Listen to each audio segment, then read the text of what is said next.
gornjem lijevom kutu nalazi se Blenderova gornja traka izbornika. Radi poput izbornika u većini aplikacija i daje pristup ključnim funkcijama poput izrade novog projekta, otvaranja ili spremanja datoteka, uređivanja preferencija i ostalih postavki. Ovdje upravljate datotekama i konfiguracijom aplikacije.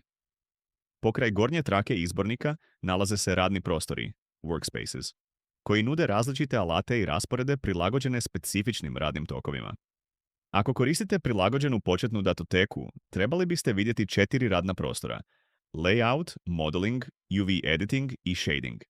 Dok radite u EasyForm Studio, većinu vremena provest ćete u radnom prostoru Layout. Povremeno se prebacivati na Modeling, a ostale ćete rijetko trebati. Kroz tutoriale ćete detaljnije upoznati svrhu svakog radnog prostora. S lijeve strane sučelja nalazi se alatna traka, Toolbar, koja prikazuje trenutno dostupne alate. Kada odaberete alat, zaglavlje iznad se ažurira opcijama specifičnima za taj alat. Na primjer, odabirom alata Box Select, pravokutni odabir, prikazuju se mogućnosti i parametri odabira.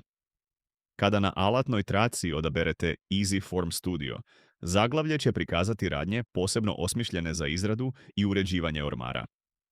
Alatnu traku možete promijeniti u veličini povlačenjem njezina ruba, potpuno je sakriti kako biste maksimizirali radni prostor ili je brzo prikazati sakriti tipkom T.